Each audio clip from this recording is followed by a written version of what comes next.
सल्लो सूरत यूसुफ बिदारी हिकमत लुक़मान इमाम क़ारिए क़ुरआन बारी ये दिले सादिमान मा बलगल उला बिकमालिही कशफत तुजा बिजमालिही हसनत जमीउ खिसालिही।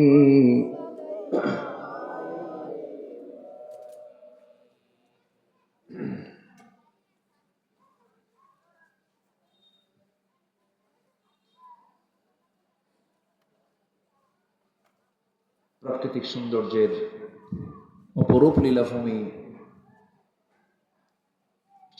চট্টগ্রাম অঞ্চলের সীমান্তবর্তী জেলা, সমুদ্র বেষ্টিত অঞ্চল, কক্সবাজার জেলার পেকুয়া উপজেলার বারবাকিয়া ফাঁসিয়াখালী আন্নুর আলী পাড়া সিরাত কমিটির উদ্যোগে আয়োজিত ৫১তম সিরাতুন নবী সাল্লাল্লাহু আলাইহি সাল্লাম মাহফিলের আজকের এই মহৎ আয়োজনের সম্মানিত সুযোগ্য সভাপতি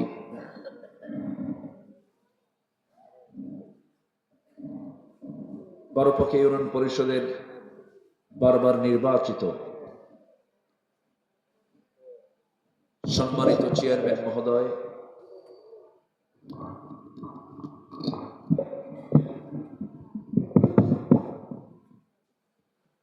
প্রথিতযশা আলিমে দ্বীন উস্তাজুল আসাতিজা মাওলানা এইচ.এম. বদিউল আলম জিহাদি সাহেব,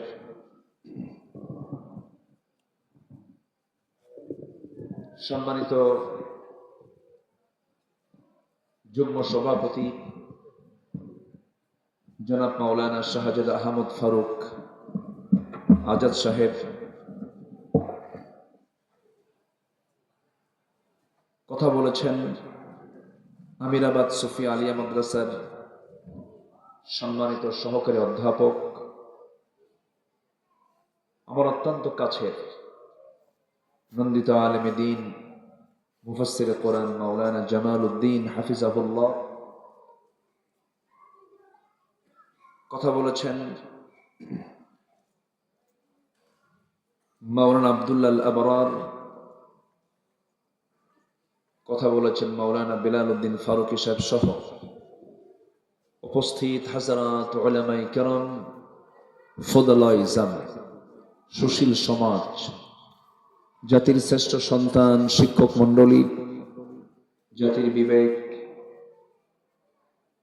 সম্মানিত প্রাণপ্রিয় অত্যন্ত সচেতন দ্বীন ইসলামের নরসারদুল বীর মুজাহিদ প্রাণপ্রিয় সম্মানিত দ্বীনি ভাইরা, আড়ালে বসে আছেন শ্রদ্ধেয়া সম্মানিতা মা বোনেরা, আলোচনার সূচনায় আনুষ্ঠানিকতার মধ্য দিয়ে আমার পক্ষ থেকে আবারও দিল খোলা সালাম, আসসালামু আলাইকুম ওয়া রাহমাতুল্লাহি ওয়া বারাকাতুহু।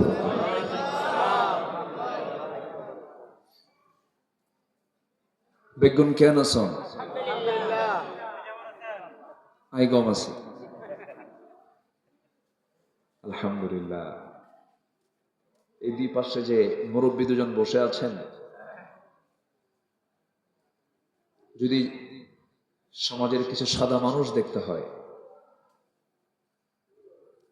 সাদা মনের মানুষ, অত্যন্ত উদার চিত্তের মানুষ,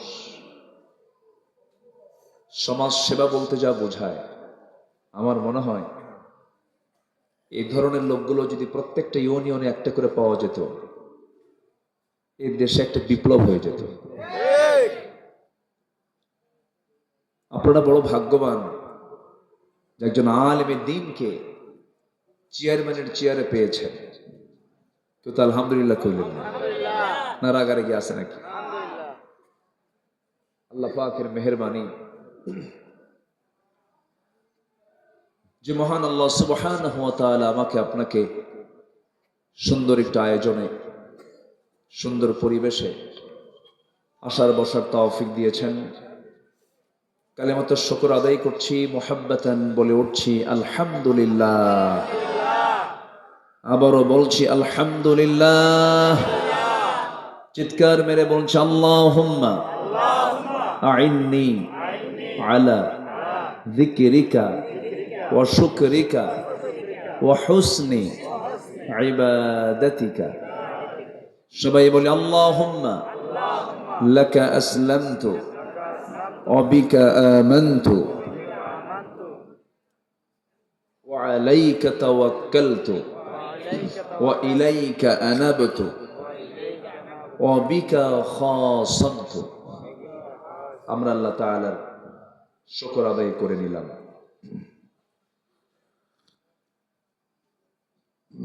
সম্মানিত হাজিরিন, আমার পূর্বে যিনি কথা বলেছেন, আমি ওনার ব্যক্তিগতভাবে নিজেও ভক্ত। ওনার ওয়াজ শুনলে অন্তত চট্টগ্রামের ভাষাটা একটু বোঝা যায়। মানে ওনাকে স্টাডি করলে আঞ্চলিক ভাষার একটা দক্ষতা নিয়ে আসার একটা মাধ্যম তিনি। লোকাল ভাষায় কথা বলেন, তো মায়ের ভাষায় আপনারা কথাগুলো শুনেছেন। এখন তো আমি ওইভাবে কথা বলতে পারবো না, কষ্ট হবে না তো আপনাদের? সম্মানিত হাজিরিন, একটা প্রেক্ষাপট সময়ের ব্যবধান আল্লাহ পাক চেঞ্জ করে দিয়েছেন। এই মাহফিল প্রভাবিত ছিল। এই মাহফিলগুলোকে বাস্তবায়ন করতে অনেক চড়াই উতরাই পাড়ি দিতে হয়েছে, থানায় যেতে হয়েছে, কত কি করতে হয়েছে। মঞ্চ থেকে বক্তাকে ধরে নিয়ে যাওয়া হয়েছে। আজকে এই মাহফিলগুলো আজকে মুক্তি পেয়েছে, বলি আলহামদুলিল্লাহ। মাহফিলগুলোকে জিম্মি করে রাখা হয়েছে। মাহফিলগুলো কিছু কিছু মাহফিল তো করতেই দেয়নি। যেরকম প্যারেড ময়দান 18 বছর আপনাদের এই চট্টগ্রামে একটানা 18 বছর মাহফিলটা বন্ধ ছিল। গত বছর থেকে শুরু হয়েছে। সিলেটের আঞ্জুমানে খেদমতে কোরআনের মাহফিল বন্ধ ছিল প্রায় 1 যুগ, ওটাও শুরু হয়েছে। পাবনার দারুল আমান ট্রাস্টের মাহফিল বন্ধ ছিল, ওটাও চালু হয়েছে। আলহামদুলিল্লাহ। এগুলো সব বন্ধ ছিল। মূলত মাহফিল বলতে যা বোঝায়, ওরা একেবারে বন্ধ করলে কেমন হয়, কিন্তু মূল জায়গাগুলোতে তারা আঘাত হেনেছিল। কিন্তু কোরআনে আঘাত হানলে যে নিজেদের পতন যে নিকটবর্তী হয়, এটা তারা ভুলে গিয়েছিল। আল্লাহ তাআলা তাদের উত্তম, তাদের যে প্রাপ্তি, আল্লাহ তাদেরকে বুঝিয়ে দিয়েছে। বুঝিয়ে দেননি? বুঝিয়ে দিয়েছে। সম্মানিত ভাইয়েরা, আমি আপনি ইসলামের বিরোধিতা করে ইসলামের কোনো ক্ষতি হবে না। ইসলাম তো কারো বাবার না। ইসলামটা কার? আল্লাহ। আসতে বলবেন না, কার? আল্লাহ। ইসলাম ছিল, আছে, থাকবে। হয়তো আমি আপনি থাকবো না, কিন্তু ইসলাম তার নির্দিষ্ট বিজয়ের দ্বার প্রান্তে পৌঁছে যাবে। সুবহানাল্লাহ বলো। আমি আপনি থাকবো। সম্মানিত ভাইয়েরা, আমরা বড় ভাগ্যবান, আমরা মুসলমান হতে পেরেছি, মুসলিম হতে পেরেছি। অনেক সৌভাগ্যবান আপনারা, সম্মানিত ভাইয়েরা।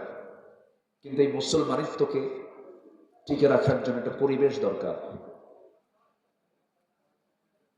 একটা সামাজিক অনুকূল পরিবেশ দরকার। প্রত্যেকটা জায়গায় যেন ইসলাম মানা যেন সহজ হয়, এমন একটা পরিবেশ কি সবাই চান আপনারা? সবাইকে চান? বলেন তো, আজকের সমাজে পর্দা সহজ না বেপর্দা সহজ? বলেন, বেপর্দা সহজ। পর্দা থাকা কঠিন তো। আজকের এই সমাজে ভালো হয়ে থাকা এটা খুব কঠিন ব্যাপার, কিন্তু ইসলামী সমাজে ভালো হয়ে থাকাটাই সহজ ব্যাপার। আর মন্দ কাজ করাটা কঠিন ব্যাপার। কিন্তু আজকের আমাদের যে সমাজে বসবাস করি সেই সমাজে মন্দ কাজ করাটা সহজ, কিন্তু ভালো কাজ করাটা কঠিন। এর মূল কারণ হলো আমরা যদিও মুসলিম, কিন্তু ইসলামী সমাজ আমরা গড়তে পারিনি। 54 বছর আমরা চোখের সামনে দেখলাম বহু নেতা আসলো গেল, দেশ জাতির জন্য কি দিতে পেরেছে। সর্বশেষ আমরা এতটুকুই নিউজ পেলাম, দেশের কোন টাকা পয়সা তারা রাখে নাই, সব পাচার করে নিয়ে চলে গেছে। রেখে যায়নি তো, দেশটা ফাঁকা করে থুয়ে চলে গেছে। সম্মানিত ভাইয়েরা, আমরা যেন আমাদের ইসলামকে সুন্দরভাবে যেন মেনে চলতে পারি, একটি সুন্দর সোনালী সমাজ যেন গড়তে পারি, এর জন্য আমাদের একটু সজাগ থাকতে হবে, সচেতন হতে হবে। দেখলাম তো সবকিছু। এখানে 2 মুরব্বী বসে আছেন, তারা আইয়ুবের শাসন দেখেছেন, মুজিব দিয়েছেন ভাষণ, জিয়া কেটেছেন খাল, চাচা এরশাদের তাল বেতাল, মাঝখান দিয়ে শুধু হরতাল আর হরতাল। সব দেখে শেষ। আগামীর দেশ আমরা দেখতে চাই কোরআনের বাংলাদেশ। সবাইকে রাজি আছেন? কারা কারা হাত উঁচু করে দেখেন দেখে মুসলমান।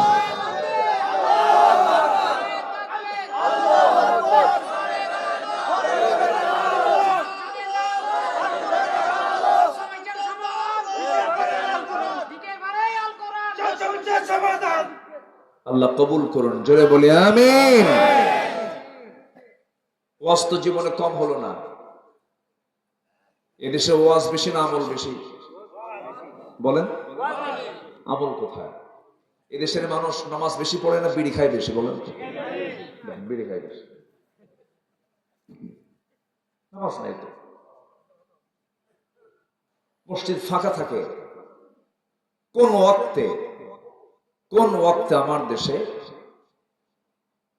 বাড়িতে মানুষ বেশি থাকে? বলেন তো কোন ওয়াক্তে? বলেন তো কোন ওয়াক্তে? ফজরে। সবচাইতে কম মুসল্লি মসজিদে থাকে কোন ওয়াক্তে? তাহলে এই লোকগুলো কোথায় যায়? মেরাজে নাকি? কি করবে? মেরাজে, মেরাজে যায়? কই থাকে? দেখলেন না শুক্রবারে তোরা ঘুমাস, ফজর পড়লি না, জুমার আগে আল্লাহ পাক 10:30টার মধ্যেই কয়েক সেকেন্ড শুধু একটু ঝাঁকি মারছে, জানেন না? এদিকে মনে হয় একটু কম হয়েছে, হয়েছে একটু কম। নরসিংদী থেকে শুরু হয়েছে, ঢাকাটাকে একটা ধাক্কা মেরে গেছে, কিছু বিল্ডিং ধসেও পড়েছে, বেশ কিছু মানুষের প্রাণহানি হয়েছে। তাহলে বলুন তো,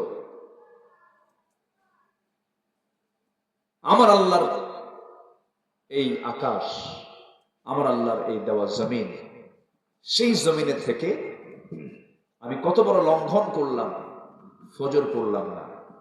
ফজর পড়াটা সবার জন্য কি? আরো জোরে বলেন, আরো জোরে বলেন, ফরজ। আরেকটা প্রশ্ন আমি করবো, বলেন তো, আমার দেশে মসজিদ বেশি না মুসল্লি বেশি? বলেন, মুসল্লি বেশি না মসজিদ বেশি? আমার তো মনে হয় মসজিদই বেশি। এত মসজিদ, আজ থেকে 20 বছর আগে তো মসজিদ ছিল না। একটা পাড়ার মধ্যে মোড় না ঘুরতে একটা করে মসজিদ। বলুন তো, মসজিদ বেশি দরকার না মুসল্লি বেশি দরকার? মুসল্লি বেশি দরকার। আমরা 1 নম্বর কাজ হচ্ছে আমরা ডিউটি দেব 5 ওয়াক্ত, জোরে বলি ইনশাআল্লাহ। এটা যদি থাকে না আর কিছু লাগে না ভাই। গুরুত্বপূর্ণ একটা বিষয়। যেদিন আপনি দেখবেন আপনার গ্রামে এই আন্নুর না, আন্নুর আলী, এই গ্রামের মসজিদ যেদিন দেখবেন জোহরের চাইতে, জুমার চাইতে ফজরের মুসল্লির পরিমাণ বেশি হয়েছে, সেদিন থেকে আপনি দেখতে পাবেন যে এই গ্রামে কোনো মাদক থাকবে না, নেশা থাকবে না, জেনা থাকবে না, বেপরদা থাকবে না। আপনার গ্রামকে কে ঠিক করে দেবে? দেখেন কইছে আল্লাহ। আল্লাহ তো আছেই, আপনার গ্রামকে আপনাকে ঠিক করতে হবে। আল্লাহ রাব্বুল আলামিন বলেন, উদউ ইলা সাবিলি রাব্বিকা বিল হিকমাতি ওয়াল মাউইযাতিল হাসানাহ ওয়াজাদিলহুম বিল্লাতী হিয়া আহসান। দাওয়াতি কাজ শুধু হুজুরদের না, সবার। হে রাসূল, আপনি দাওয়াত দেন মানুষকে হিকমতের সাথে, প্রজ্ঞার সাথে। আন্নুর আলী গ্রামে যদি 10টা যুবক যদি একটা টিম গঠন করে, 10টা যুবক যদি একটা টিম গঠন করে যদি বলে ফজর নামাজ বাস্তবায়ন কমিটি করলাম, প্রত্যেকটা ঘরে ঘরে গিয়ে নামাজের দাওয়াত দেব, একদিন বলবেন, 2 দিন বলবেন, 3 দিন বলবেন, 4 দিনের মাথায় সে ডাকে সাড়া দিয়ে মসজিদে চলে আসবে। আসবে কিনা বলেন? আসবে। কেন করছি না আমরা এগুলো? আমার গ্রামকে আমার ঠিক করতে হবে, আমাকে চেষ্টা চালাতে হবে। বলুন তো, আমার দেশে ওয়াজ কি কম হয় বলেন? সেই তুলনায় কি মুসল্লি বাড়ে? আমি প্রথমে আলোচনার শুরুতে আমি বলতে চাচ্ছি, আজকে কি এমন একটা সিদ্ধান্ত নেওয়া যায়, এই গ্রামের বাসিন্দা কারা কারা? দেখে হাত তোলেন তো দেখি, এই গ্রামের বাসিন্দা কারা? সবাই তো গ্রামের বাসিন্দা, মাশাআল্লাহ, হাত নামা। যারা যারা হাত তুলেছেন এই গ্রামের বাসিন্দা, তারা কি সবাই আজকে ফজর নামাজটা মসজিদে পড়বেন? আওয়াজ কিন্তু স্লো হয়ে গেল। সবাইকে পড়তে রাজি আছেন? কারা কারা পড়বেন ফজরটা মসজিদে? দেখি মসজিদে কারা কারা পড়বেন ফজর নামাজটা, কারা কারা মসজিদে পড়বেন? একটু হাত তোলেন দেখি। সবার হাত কিন্তু ওঠে নাই, তোলেন না একটু দেখি। 2 ঘন্টা তো ওয়াজ শুনছেন আপনারা, শোনেন নাই? হাত তোলেন, একটু হাত তুলে রাখেন। জি, হাত নামান। যারা যারা হাত তুলেছেন 90% হাত উঠছে, 90%। কিছু কিছু শ্রোতা আছে বলে, হুজুর ওয়াজ তো মজা লাগে, কিন্তু অজুর পানি ঠান্ডা।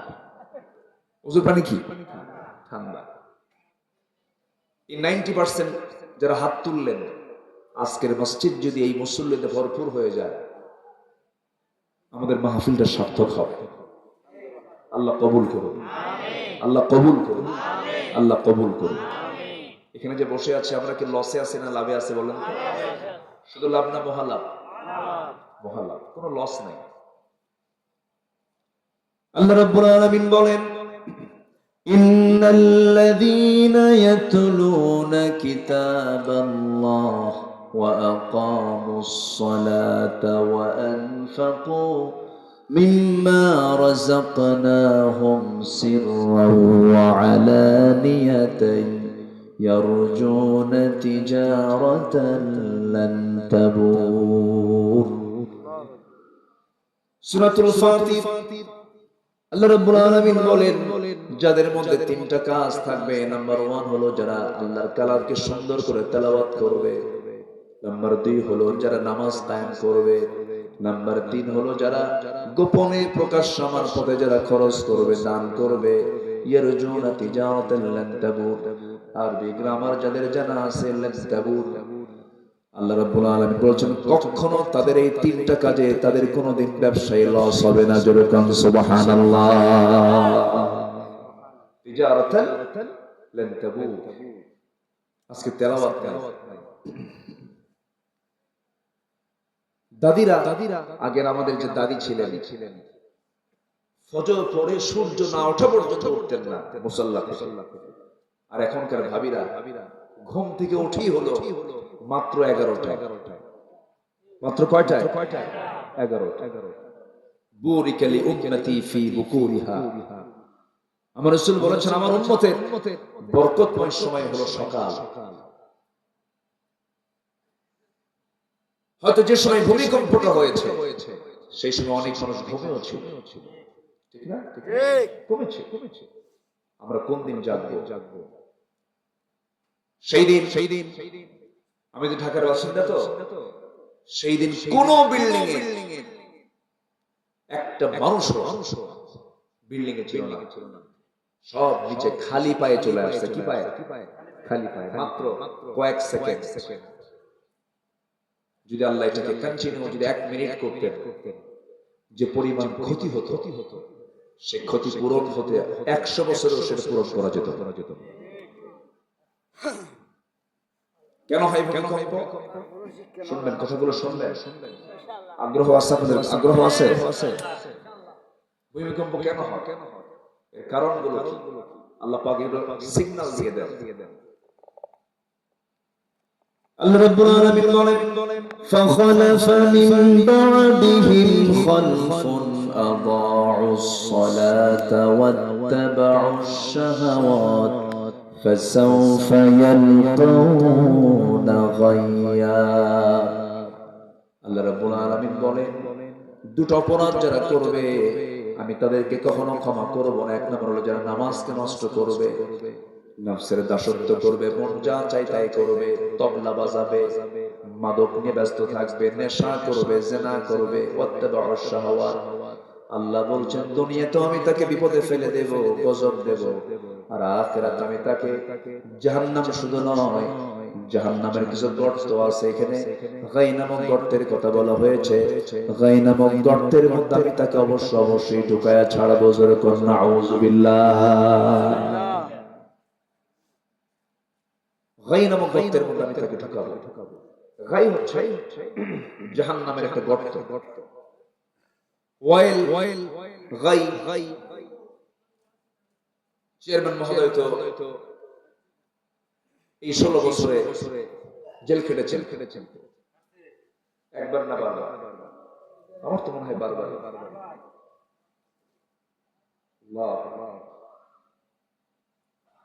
জেলখানায় সেল থাকে, কি থাকে বলেন তো? সেল। বিশেষ যারা দাগে আসামি তাদেরকে সেলে রাখা। আসলে জেল খাটার সুযোগ 16 বছরই চলে গেছে। আর জেল খাটবেন বলেন তো? আপনি চুরি করা ছাড়া উপায় জেল খাটবেন। স্বৈরাচার সরকার কিছু সুন্নত আদায় করার সুযোগও দিয়ে গেছে। আমরা ভিতরে ঢুকছিলাম। আমাকেও 2018 সালে নির্বাচনের ঠিক আগ দিয়ে বাসায় অ্যাটাক করে চতুর্দিকে ঘেরাও করে আমাকে ধরে নিয়ে চলে যায়। থানায় বসায় রাখলো। ওসি মহোদয় আমার দিকে তাকায়, মাথা নিচু করে আছে, রুকুর হালতে। বললাম যে আপনি আমার দিকে তাকান না কেন, নিচু হয়ে আছেন কেন, কি সমস্যা? কি বলে? হুজুর দয়া করে বদদুয়া দিয়েন না। বদদুয়া দেব না তো আপনি আমাকে ধরে আনলেন কেন? হুজুর আমার কোনো ক্ষমতা নাই, আমার হাত পা বাঁধা, উপর থেকে খুবই চাপ ধরে আনতে বাধ্য হয়েছে। হুজুর আমার মাফ করে দিন, একটু জেলখানায় যান, এই নির্বাচন শেষ হলে আপনি চলে আসবেন। কি করবেন? চাকরি বাঁচান তো ফরজ, আমার বুঝাচ্ছে। বললাম ঈমান বাঁচান তো নফল।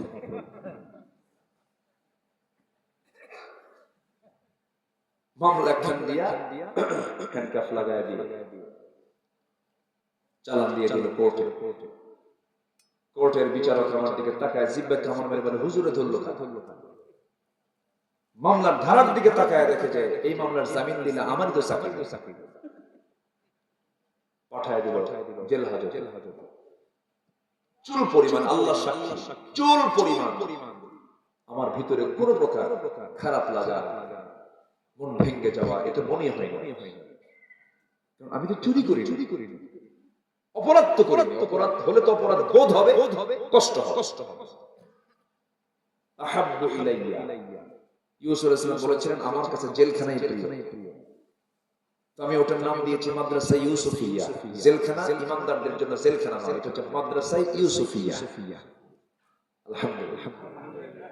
তো জেলখানায় ঢুকলাম, ঢোকা মাত্র 80 বয়স, 80 বছর পার হয়ে গেছে একজন বুড়া মানুষ আমাকে দেখে মনে হলো আকাশের চাঁদ যেন পাইছে। খুব খুশি, সালাম দিয়ে বলে হুজুর আপনি জেলখানায় ঢুকলেন? খুব খুশি হলাম।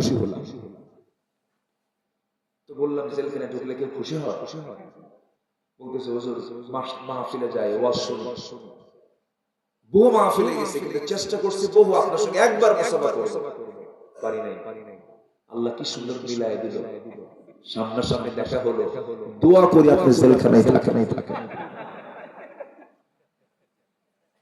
বুঝতেছেন আপনার কথা? চাচার কথা শুনে আমার মনটা চাঙ্গা হয়ে গেল একদম। যাক যাক, মানে আমার মনটা একটু যে খারাপ হওয়া না, একটু তো হবেই। মানুষ মানুষ আমরা তো মানুষ, আমি আরো চাঙ্গা হয়ে গেল। তো বললাম, চাচা আপনি কেন জেলখানায়? বাবা, বোমা হামলা, মানে ওনার নামে দিচ্ছে হলো বোমার মামলা। বলেন তো 80 বছরের বুড়া মানুষের নামে যে বোমার মামলাটা দিয়েছে, উনি বোমা মারতে গেলে কি জায়গায় পড়বে না মাথায় পড়বে? কি করেছে? আজকের যে পট পরিবর্তন এমনি এমনি হয়নি ভাই। শুধু আন্দোলন করেই যে হবে তা না, চোখের পানির দরকার আছে। কত লোকের চোখের পানি, আমি নিজে সাক্ষী দেখেছি। ভিতরে ওটা রাত চলে গেছে, যাই নামাজ ভিজে গেছে চোখের পানি। এই লোকগুলোকে ধরে নিয়ে জেলখানায় আটকে রাখছে। মজলুমের ফরিয়াদ আর বিদ্যুতের কি বলে বন্দুকের গুলি, যেমন বন্দুকের গুলি মিস হতে পারে, মজলুমের ফরিয়াদ কখনো মিস হয় না। আল্লাহু আকবার। সম্মানিত ভাইয়েরা, সেই জেলখানার দুনিয়া, ওর মধ্যে সেল আছে। আল্লাহ পাক বলছেন, বান্দা নামাজ যদি ছেড়ে দাও আর নফসের যদি গোলামি করো, তবে দাঁড়ি করো, আমি তোমাকে শুধু জাহান্নাম নয়, জাহান্নামের গর্তের মধ্যে আমি তোমাকে ঠেলে ফেল, একদম নিক্ষেপ ঘুতায় ঢুকাবে। ফাসাউফা ইয়ালকাউনা গায়য়া। কত রাগ করে আল্লাহ পাক এই কথাটা বলেছে। কোরআনকে প্রশ্ন করুন, কোরআন বলো কোন কাজের অপরাধ সবচেয়ে বেশি? জাহান্নামে যাওয়ার এক নম্বর কারণটা কি? আল্লাহ রাব্বুল আলামিন আরেক জায়গায় বলছেন, মা সালাকাকুম ফি সাকার ক্বালু লাম নাকু মিনাল মুসাল্লিন ওয়া লাম নাকু নুতঈমুল মিসকিন। জাহান্নামে যাওয়ার এক নম্বর কারণ হলো যারা নামাজকে ছেড়ে দেবে। কি বলেন? কি বলেন? আমার দেশে আজকে সবচেয়ে বড় অপরাধ হচ্ছে জাতি নামাজ থেকে দূরে। জাতি যে নামাজ থেকে দূরে, এর জন্য এ পর্যন্ত যত সরকার ক্ষমতায় ছিল কেউ উদ্যোগ নেয়নি। সূরা হজের 41 নম্বর আয়াতের কেউ বাস্তবায়ন করেনি। সূরা হজের 41 নম্বর আয়াতের যদি বাস্তবায়ন যদি ওই 71 করত, আজকে নামাজি 5% এর জায়গায় 95% নামাজি হয়ে যেত। মনে হয় আমার কথা রাগ করতেছেন আপনারা? হুজুর ওয়াজের লাইন দেখি একটু অন্যদিকে যায়, ভাবতেছেন নাকি এরকম কিছু?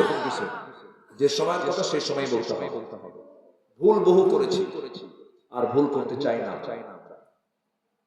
আল্লাহ সুযোগ দিয়েছেন, আমরা আগামী সরকারকে দেখতে চাই নামাজের সরকার। সোজা কথা। কিসের সরকার বলেন? নামাজের সরকার। যদি কেউ আসে বলবেন তুমি কি নামাজ কায়েম করবা? হ্যাঁ, ঠিক আছে, ইয়েস আমি আছি। তুমি কি নামাজ কায়েম করবা? না, যাও। Get out. বহু ধোঁকা দিয়ে বহু ধোঁকা খেয়েছি আর ধোঁকা খেতে চাই। স্পষ্ট ভাষায় বলে দিবে। আপনি কি জানেন একটা ভালো মানুষকে আপনি যদি সমর্থন দেন, ভালো মানুষের সমস্ত ভালো কাজের সওয়াবের একটা অংশ আল্লাহ পাক আপনার আমলনামায় দিয়ে দিবেন। আর চোর কি দিবেন? চুরির একটা গুনার যে একটা অংশ, সেই অংশ আপনার আমলনামায় চলে যাবে। আমার দেশের মানুষের ঈমানটা এত দুর্বল, একটা বিড়ির প্যাকেট পাইলে পরে ঈমান বেঁচে যায়। আছে এরকম আছে। এগুলো করব না।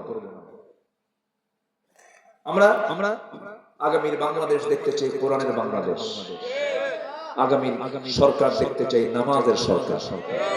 আচ্ছা, এই কিতাবটা কোরআন, বলেন তো এই কিতাবের উপরে যদি কেউ বঙ্কিমচন্দ্র, শরৎচন্দ্র, রবীন্দ্রনাথ অথবা কাজী নজরুল ইসলামের বই যদি এর উপরে রাখে, মানবেন না? কেন মানবেন না বলেন? এটাও বই, ওগুলো বই। তো কোরআনটাকে নিচে রাখলে যেমন আপনার চোখে বেমানান হবে, বেয়াদবি হবে, তাহলে আপনার বাহ্যিক ভাবে যদি কোরআনের উপরে যদি আপনি 2-3টা বই অন্য বই রাখেন, আপনি যেরকম এটাকে বেমানান মনে করছেন, ঠিক তেমনই আমার দেশে যে আইন চলছে, সে আইনটিকে কোরআনের না মানুষের? তাহলে আমরা আইন হিসাবে কোনটাকে উপরে রেখেছি বলেন তো? মানুষের না কোরআনের? মানুষের। তাহলে আমরা বাস্তবে কাগজের পাতার কোরআনকে আমরা সব কিতাবের উপরে রাখতে পছন্দ করি, কিন্তু সমাজ চালাতে, রাষ্ট্র চালাতে মানুষের আইন উপরে রেখে কোরআনের আইনকে আমরা নিচে রাখি। এটার চাইতে ভণ্ডামি আর প্রতারণা কিছু থাকতে পারে না। মনে হয় রাগ করতেছে ভাই? আমি সত্য কথা বললেও একটু কাজের কথা বলছি, একটু মনোযোগ দিয়ে শুনবেন। আমরা এই কোরআনকে পার্লামেন্টে পাঠাতে চাই। সবাই রাজি আছেন তো? রাজি আছেন? কারা কারা হাত উঁচু করে দেখান মুসলমান।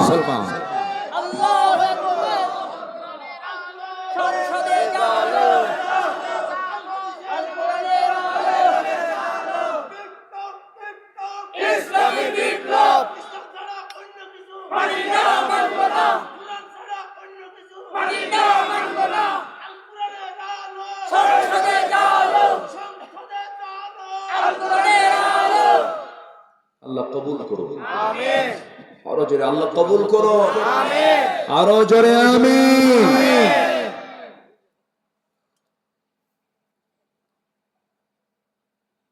3 যুগ ধরে ওয়াজ করে গেছেন এদেশের অগণন বংশের পরিজার টুকরা, কোরআনের পাখি আল্লামা সাইদ রাহিমাহুল্লাহ। কম অস্ত হলো না আমাদের দেশে, বহু ওয়াজ হয়েছে। বলেন তো, মদের দোকান কমছে না বাড়ছে? বলেন। সুদের কারবার, এই বড় পাকিয়া বলেন, পেকুয়া বলেন, রাজাখালী বলেন, যেটাই বলেন, সব জায়গায় সুদের পরিমাণ কমছে না বাড়ছে? বেপরদা বলেন, বেপরদা, বেহায়াপনা, অশ্লীলতা, মাদক বাড়ছে। তাহলে ওয়াজ মাহফিল শুধু করে সমাজ থেকে সমস্ত অন্যায় দূর করা যাবে না। এর জন্য দরকার হলো কাগজের বই যেমন কাগজের কোরআনের উপরে বেমানান, তেমন ঠিক সমাজে কোরআনের উপরে অন্য কোন আইনটা বেমানান। ঠিক কিনা বলেন? আমরা কোরআনকে সব আইনের উপরে দেখতে চাই। যদি আপনার এটা দেখতে অপছন্দ হয়, আপনি যদি এটাকে মেনে নিতে না পারেন, তাহলে ভাবতে হবে আপনি ভদ্রবেশী মুনাফিক। ভদ্রবেশী কি?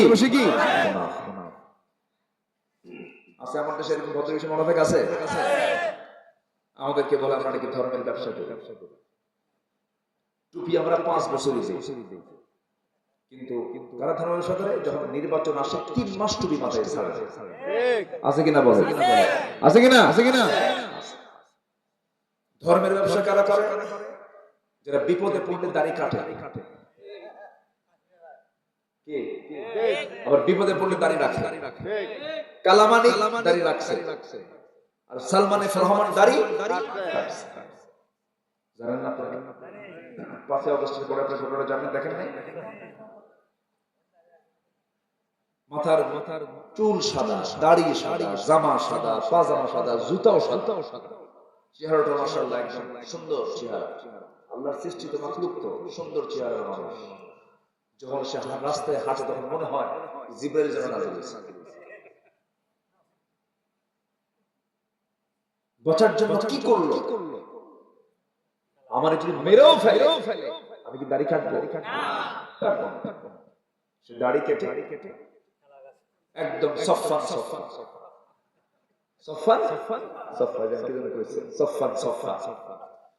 মাথার চুল সাদা কালো বানাইছে, গেঞ্জি একখান পরে, লুঙ্গি একখান পরে, ভুল করে আবার নৌকা চড়ছে। সাথে ছিল আইনমন্ত্রী সহ। নৌকায় চড়ে যাচ্ছে পালানোর জন্য প্রতিবেশী রাষ্ট্রের সাথে, কিন্তু নৌকার ভেড়ে না। কোস্ট গার্ড ধরে ফেলছে, আইফোন দিকে বলে স্যার চিনছে আপনারা, চলেন থানায় চলেন। আমি কি একা আসছি? আমি তো জামাতের সাথে আসছি। কে কই যে বসে আছে? চেনা জানা তো লোকটা কে? লুঙ্গি পড়া, ভালো করে দেখো, ওটাই দরবেশ। ভান ধরছে, ভান।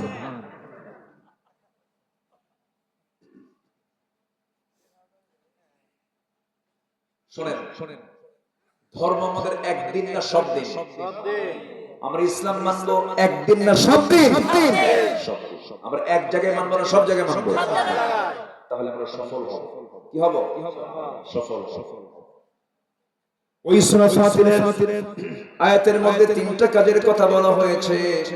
ইন্নাল্লাযীনা ইয়াতলুনা কিতাবাল্লাহ ওয়া আকামুস সালাতা ওয়া আনফাকু মিম্মা রাযাকনাহুম সিররান ওয়া আলানিয়াতান ইয়ারজুনা তিজারাতান লান তাবুর। আল্লাহর কালাম যারা তেলাওয়াত করবে, নামাজ যারা কায়েম করবে, এবং যারা গোপনে প্রকাশ্যে যারা আমার পথে যারা খরচ করবে, আশা করা যায় তাদের ব্যবসায় কোনো লস নাই, তারা সফল হবে। আর সফল হওয়ার জন্য কিছু শর্ত আছে, কোরআনের আলোকে আমি কিছু কথা বলতে চাচ্ছি। সফল হওয়ার জন্য 9টা শর্ত। কয়টা শর্ত বলেন? 9টা শর্ত। এই 9টা শর্ত যারা পূরণ হয়ে যাবে, আল্লাহ রাব্বুল আলামিন তাদেরকে মহা সফল বলে ঘোষণা করেছেন। এর মধ্যে 1 নাম্বার হলো ইন্নাল্লাযীনা আমানু ওয়া আমিলুস সালিহাতি লাহুম জান্নাতুন তাজরি মিন তাহতিহাল আনহার যালিকাল ফাওজুল কাবীর। জোরে বলুন আল্লাহু আকবার। সফল হওয়ার 9টা শর্তের 1 নম্বর শর্ত হলো যারা ঈমান ভালো করে আনবে, নেক আমল যারা করবে। ঈমান আছে, নেক আমল নেই হবে না। নেক আমল আছে, ঈমান নেই হবে না। ঈমানও লাগবে, নেক আমলও লাগবে। আমার দেশে নামাজি বেশি না ঈমানদার বেশি? নামাজি বেশি বলে। নামাজি বেশি না ঈমানদার বেশি? ঈমানদার বেশি। নামাজি কই? নামাজ না পড়ি ঈমান তো আছে আমার, কি আছে না? তাহলে এখন বলেন কি বেশি? ঈমানদার। কিন্তু এমন ঈমানদার নামাজি পড়ে না, সপ্তাহে একদিন চলে যায় জুমার মসজিদে গিয়ে বলে আল্লাহ তুমিও ছাড়ো আমিও পারি না। আল্লাহু আকবার। আল্লাহ রাব্বুল আলামিন বান্দাকে বলছেন, বান্দা ঈমান এনেছো, ভালো কথা, নেক আমল তোমার সঙ্গে থাকতে হবে। নেক আমল ছাড়া সেই ঈমানের কোনো মূল্য নেই। আবার ঈমান নেই, নেক আমল আছে, তারও কোনো মূল্য নেই।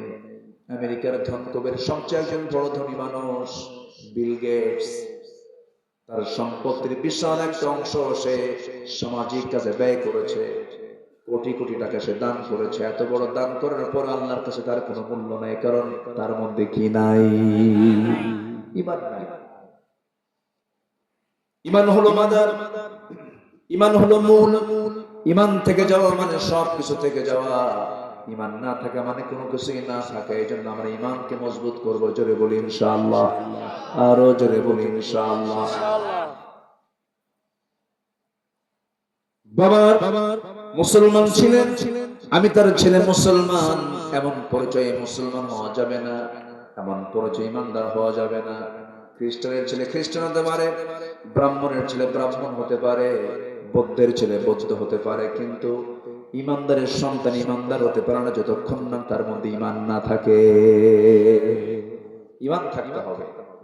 আমার দেশে মুসলিম নামধারী অনেক বেঈমান আছে না নাই? আসতে বলবেন না, আছে না নাই? এক বাউল শিল্পী মানিকগঞ্জে, তাকে পুলিশ ধরেছে, আল্লাহকে নিয়ে গালিগালাজ করেছে। আবার তার পক্ষে জামিনের জন্য আবার রাজপথে নেমেছে কয়েকটা শয়তান। আমার দেশে আল্লাহকে গালি দেওয়া কুলাঙ্গার আছে, রাসূলকে গালি দেওয়া কুলাঙ্গার আছে, কোরআনকে নিয়ে বাজে কথা বলার কুলাঙ্গার আছে। আপনারা শুধু একটা প্রত্যাশা রাখেন, যদি এই দেশে কোরআনের পার্লামেন্ট যদি কায়েম হয়, সবার আগে আইন পাশ হবে হলো যারা আল্লাহর বিরুদ্ধে কথা বলবে, নবীর বিরুদ্ধে কথা বলবে, বিনা বিচারে ওদেরকে ফাঁসি। ঠিক কিনা? কত বড় অপরাধ তারা করছে। দুঃখ, এদেশে মন্ত্রীকে গালি দিলে পরে, নেতাকে গালি দিলে পরে মামলা হয়, জেল হয়। রাসূলকে গালি দিলে, আল্লাহকে গালি দিলে সে বুদ্ধিজীবীর কাতারে যায়। কম কথা, নবীর বিরুদ্ধে কথা বলছে। নাউজুবিল্লাহ বলেন, আরো জোরে কেন নাউজুবিল্লাহ। আমরা ঈমান এনেছি, আমরা ঈমান নিয়ে টিকে থাকবো। জোরে বলি ইনশাআল্লাহ। আমার নবীর হাতে বায়াত নিয়ে, নবীর হাতে কালেমা পড়ে বেঈমান হয়ে মারা গেছে, এমন রেকর্ড নাই? আমার নবীজি হিজরত করার আগে আবিসিনিয়ায় কিছু সাহাবীকে পাঠালেন, যাও তোমরা হিজরত করে চলে যাও। আবিসিনিয়ায় যাওয়ার পর দুইজন ব্যক্তি, দুইজন সাহাবী ছিল, তারা খ্রিস্টান হয়ে যায়, নবীর হাতে বায়াত নেয়। এজন্য আল্লাহর কাছে আমাদের চাইতে হবে ইহদিনাস সিরাতাল মুস্তাকিম। আমার বন্ধুগণ, ঈমান এনেছি আমরা, ঈমানটাকে নিয়ে টিকে থাকতে হবে। ঈমান যদি টিকে না রাখি, দুই কলি চলে যাবে, একুলো চলে যাবে, ওকুলো চলে যাবে। আল্লাহ রাব্বুল আলামিন এর জন্য বলছেন কাকে জান্নাত দেব?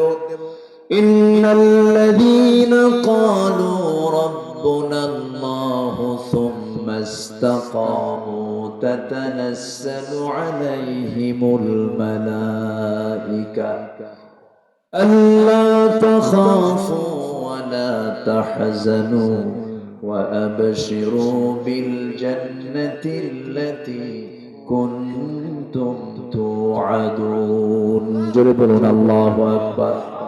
ঈমান যারা আনবে, যারা বলবে আমার রব আল্লাহ, এবং এই কথার উপরে যে ইস্তেকামাত থাকবে, টিকে থাকবে, আল্লাহ বলছেন ওই বান্দার জন্য আমি আল্লাহ জান্নাতের ওয়াদা করেছি। জোরে বলুন সুবহানাল্লাহ। ঈমান এনেছি এবং টিকে থাকতে হবে, এটা হচ্ছে সবচেয়ে বড় চ্যালেঞ্জ। একজন সাহাবীর কথা মনে হয়ে গেল। সেই সাহাবীর বাড়ি হলো মক্কা এবং মদিনার ঠিক মাঝখান বরাবর। জন্মের পূর্বেই বাপ তিনি হারিয়েছেন। সেই সাহাবী একদম টকবগে যৌবন, ইয়াং টাইমে তিনি নবীর কালিমার দাওয়াত পেলেন। সেই দাওয়াতের সন্ধান যখন তিনি পেলেন, কালিমা পরে মুসলমান হয়ে গেলেন। সংবাদ চলে গেল আত্মীয় স্বজনদের কাছে, আপন চাচার কাছে যখন সংবাদ চলে গেছে, বলল ভাতিজা আব্দুল্লাহ, শুনলাম তুমি নাকি কালিমা পড়েছো। সাহাবী আব্দুল্লাহ বলছেন চাচা শুনবেন তো না, আপনি দেখেন আশহাদু আল্লা ইলাহা ইল্লাল্লাহু ওয়াহদাহু লা শারীকা লাহু ওয়া আশহাদু আন্না মুহাম্মাদান আবদুহু ওয়া রাসূলুহু। হেদায়েতের মালিক কে বলেন? আসতে বলবেন না, কে? আল্লাহ। সঙ্গে সঙ্গে চাচা খেপে গিয়ে রেগে গিয়ে বলছে ভাতিজা আমার বাপ দাদার ধর্মে চুনকালি মেরে দিলাম, এত বড় তুমি একটা বেঈমানি করলে। দেখেন বেঈমান আরেকজনকে বেঈমান কয়। এবার ভাতিজা বলছে চাচা আপনি আমাকে যদি মারতে মারতে যদি মেরেও ফেলে দেন, এই কালিমার পথ থেকে আমি এক চুল পরিমাণ নড়বো না। সঙ্গে সঙ্গে চাচা করলো কি, মারতে মারতে রক্তাক্ত করে জমিনে ফেলে দিল এবং বলল তোর সমস্ত সম্পত্তিগুলো কমের লোকদেরকে ডেকে নিয়ে আমি জোর করে নিয়ে নেব। ভাতিজা মুচকি হাসি মেরে বলে চাচা আপনি এখনো বুঝতে পারেন নাই, শুধু আমার সম্পদ কেন আমার জীবনটাও যদি আপনি নিয়ে নেন, আপনার ভাতিজা আব্দুল্লাহ ইসলাম থেকে এক চুল পরিমাণ নড়বে না। সুবহানাল্লাহ। কি ঈমান তারা এনেছিলেন। এই সাহাবী শেষ পর্যন্ত অনড় থাকলেন, মারতে মারতে রক্তাক্ত করে ফেলে দিয়া শেষ পর্যন্ত চাচা করলো কি, জামাটা টেনে ছিল, পরনের লুঙ্গিটা পর্যন্ত খুলে নিল, উলঙ্গ করে ঘর থেকে বের করে দিয়েছে। মার দরজায় গিয়ে সেই সাহাবী গিয়ে বলছেন মা দরজা খুলো। দরজা যখন খুলেছে বলছে মা আমার দিকে তাকায়ও না, দিন গ্রহণ করেছি এই জন্য আমার চাচা আমাকে মারতে মারতে লুঙ্গিটা পর্যন্ত খুলে নিয়েছে। দেখো তো ঘরের মধ্যে কোনো কাপড় চোপড় আছে নাকি? এক খন্ড কাপড় তাকে দেওয়া হলো, কোন মতো সতরটা ঢাকলেন, নাভি থেকে যখন নিচ পর্যন্ত ঢেকে নিলেন, এবার বলছেন মা আমার জন্য দোয়া করো। আমার কাছে পৃথিবীর কোন দরবার ভালো লাগে না, আমার কাছে শ্রেষ্ঠ দরবার মনে হয় আমার নবীর দরবার। নবীর উদ্দেশ্যে আমি রওনা হলাম, মা আমাকে দোয়া করো। মার কাছ থেকে বিদায় নিয়ে রওনা হলেন এমন মাসে, যে মাসে প্রচন্ড ঠান্ডা, প্রচন্ড শীত, খালি গায়ে বের হয়েছে। পায়ে হেঁটে হেঁটে মদিনা পর্যন্ত চলে গেলেন। মদিনায় যাওয়ার পর নবীর দরজায় গিয়ে নক করছেন। নবীজি দরজা খুলেই দেখেন একজন যুবক, সুন্দর চেহারা, সামনে ঠান্ডার মধ্যে কাঁপতেছে, খালি গায়ে দাঁড়ায় আছে, কোনো মতো সতরটা ঢেকে আছে। নবীজি কোনো কিছু প্রশ্ন করলেন না, জিজ্ঞাসা করলেন না, ভিতরে ঢুকলেন। নিজের গায়ের সুন্দর দুটি জুব্বা হাতের মধ্যে নিয়ে এসে বলছেন, আব্দুল্লাহ জুব্বাটা তাড়াতাড়ি পড়ো, ঠান্ডা লেগে যাবে তোমার। জুব্বা পড়লেন, সব ঘটনাগুলো শুনলেন। এরপর রাসূল বলছেন, আমার সাহাবী আব্দুল্লাহ, তোমার চাচা তোমাকে বস্ত্রহীন করে ঘর থেকে বের করে দিয়েছে, আর বিশ্ব নবী তার গায়ের জুব্বা তোমাকে দান করে দিল। জোরে বলেন সুবহানাল্লাহ। ঈমান আনলে লস না লাভ? আস্তে কর, লস না লাভ? শুধু লাভ না, মহালাভ। যালিকাল ফাউজুল কাবীর। সূরা সফের এক জায়গায় বলছেন যালিকাল ফাউজুল আযীম। কাবীর, আযীম, দুটাই যদি ঈমানটা নেক আমল সহ আমরা যদি আদায় করতে পারি, আনতে পারি, আল্লাহু আকবার। সম্মানিত ভাইরা, রাসূল বলছেন, আব্দুল্লাহ তুমি কিছু চাও আমার কাছে? তিনি বললেন, ইয়া রাসূলুল্লাহ, আমি আপনার কাছে চাই আল্লাহ যেন আমাকে মৃত্যুর রাজপথ, শহীদের মর্যাদা যেন আল্লাহ পাক আমাকে দান করেন।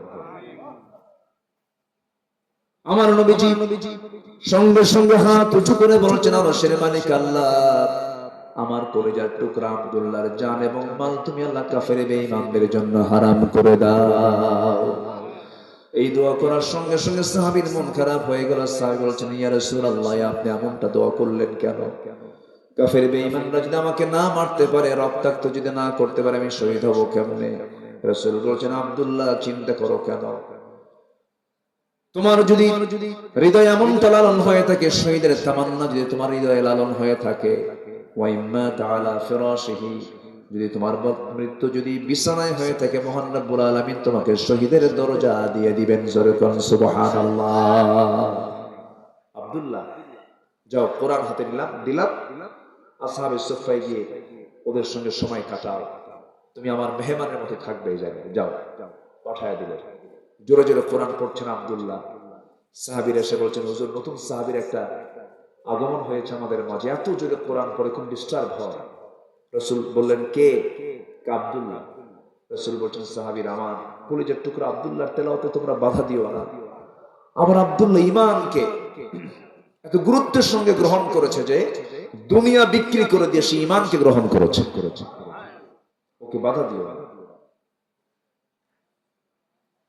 কয়েক বছর পরে আমার নবীজি সাহাবে কেরামকে নিয়ে মদিনার মসজিদ থেকে বের হলেন।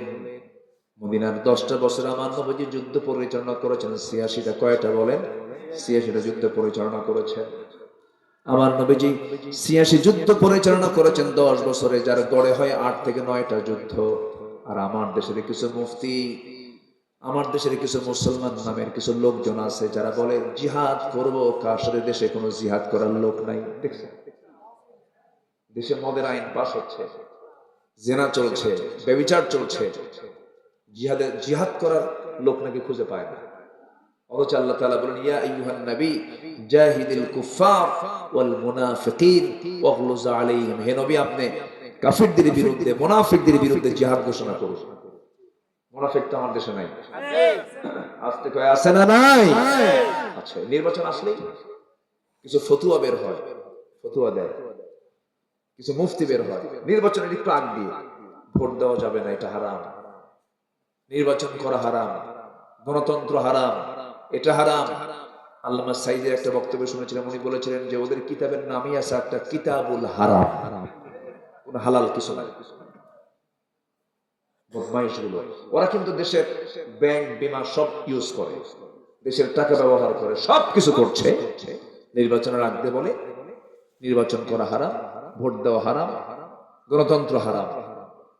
সম্মানিত ভাইরা, এই সমস্ত ভণ্ডামি এগুলো আমার দেশে আছে না নাই? এগুলো হচ্ছে ফতুয়া সন্ত্রাসী। আমার কথা ঠিক আছে না? ফতুয়া সন্ত্রাসী, এগুলো কথায় কান দিবেন না, এগুলো বদমাইশ। যুগে যুগে আব্দুল্লাহ বিন উবাইয়ের উত্তরসূরি ছিল, এখন আছে না নাই? এখনো আছে।